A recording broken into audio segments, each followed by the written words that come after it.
अब देखिए question number 7 को हम करेंगे।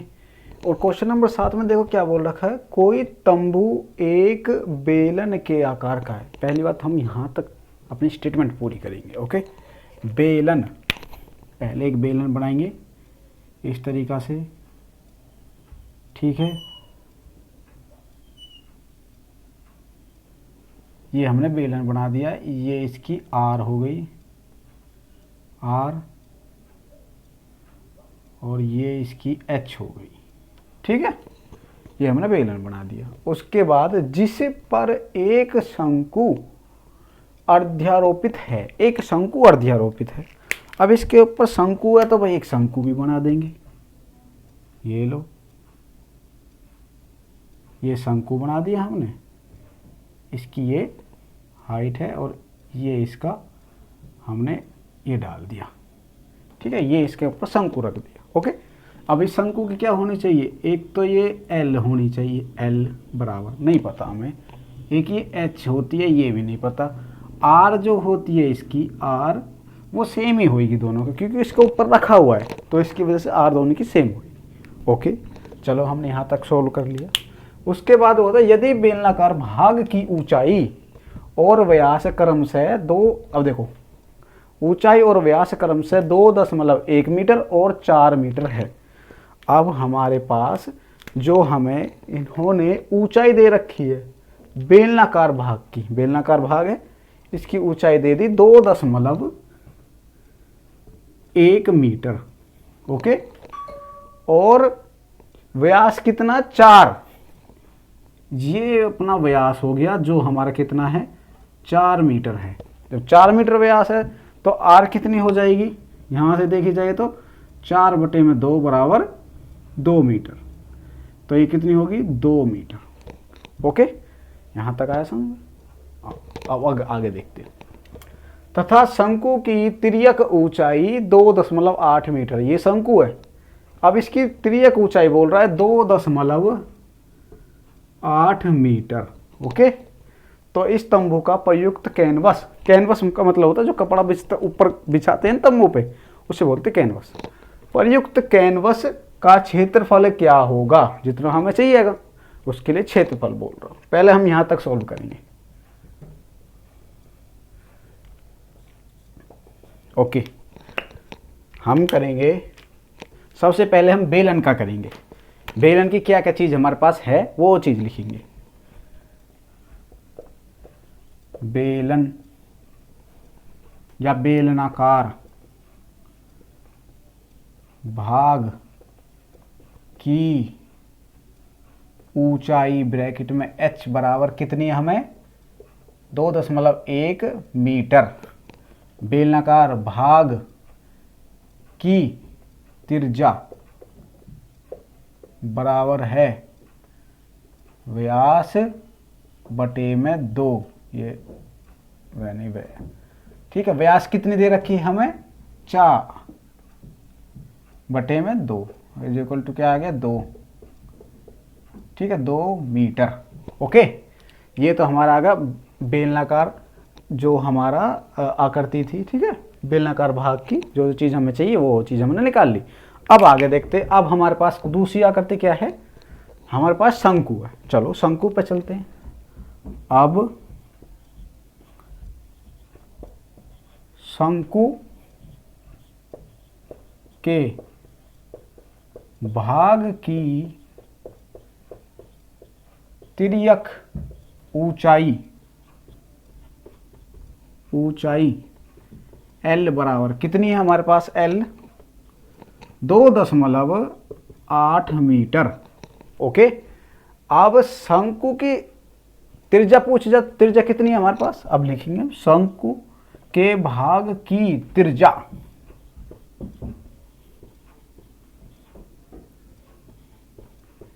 क्या है हमारे पास, व्यास बटे में 2 करते 2 मीटर, क्योंकि यहाँ पे 2 है तो यहाँ पे भी 2 है, तो हम लिख देंगे 2 मीटर। यहाँ तक आगे से अब हमें क्या करना है, तंबू के प्रयुक्त कैनवस का क्षेत्रफल निकालना। तो क्षेत्रफल के लिए क्या करना है, इन दोनों का हमें पृष्ठ क्षेत्रफल निकाल देना है, तो हमारा वो आ जाएगा।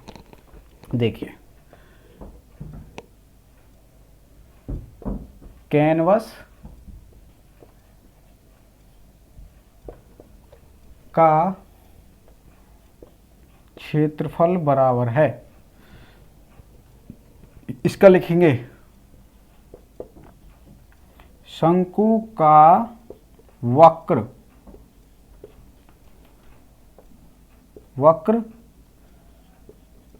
पृष्ठीय क्षेत्रफल प्लस में, और बेलन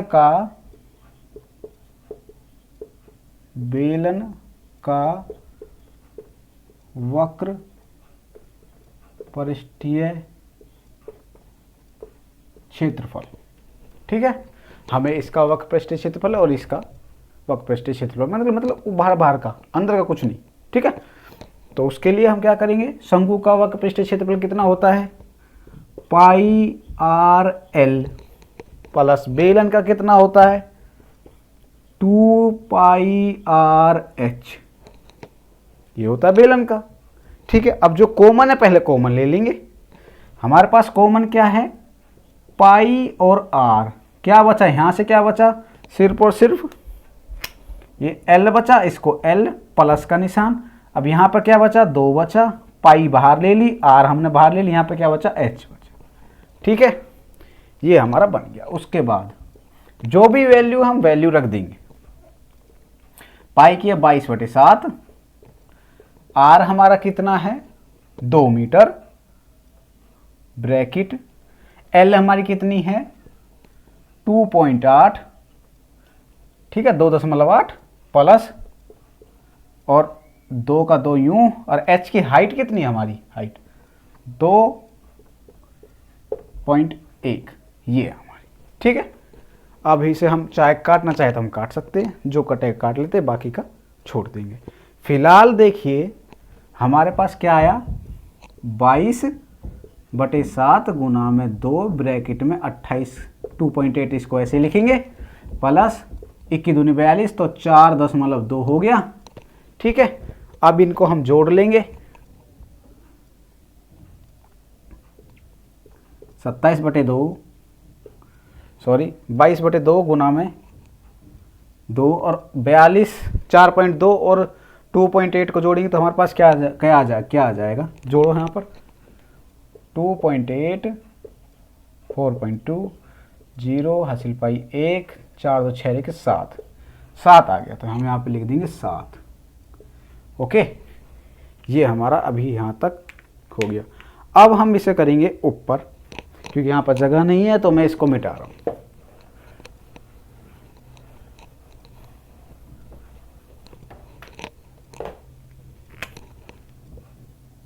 22/7 गुना में 2 गुना में 7, ओके 7 से हमारा 7 कट गया, तो हमारे पास आ गया 22 गुना में 2 बराबर 44, क्या है मीटर में है, तो metre square.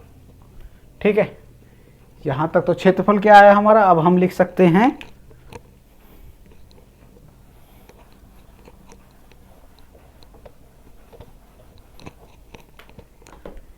Canvas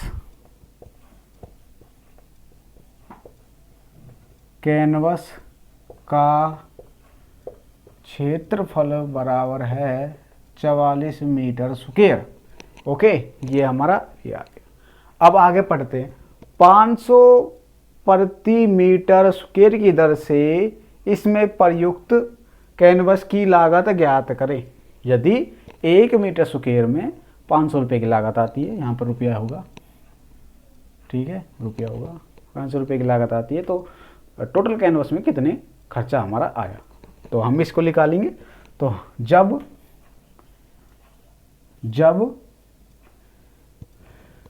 1 metre square canvas की लागत बराबर है 500 रुपये, ये बेटा रुपए का सिंबल है, ठीक है, इसलिए इसको मैं ऐसे लिख देता हूँ ताकि आप भी रुपए का सिंबल लगाना सीखो, क्योंकि हमारे देश का रुपया है, उसका सिंबल है, तो उसका सिंबल लगाना और लिखना सीखो। ठीक है, तो 500 रुपये है, तो 44 मीटर स्क्वायर कैनवस की लागत बराबर 500 गुना में 44 बराबर, यहाँ पर रुपए लिखेंगे, करो 2020, ठीक है, 5 से करेंगे, 5 चौक 20 की 0, 2 हासिल, 5 चौक 20 और 2 22,000 रुपये उसमें लागत आएगी। ठीक है, आया समझ में? यदि नहीं आया तो इसको वीडियो को दोबारा देख लेना। ठीक है, छोटी वीडियो है, अपने देख लें दोबारा। और थैंक यू सो मच।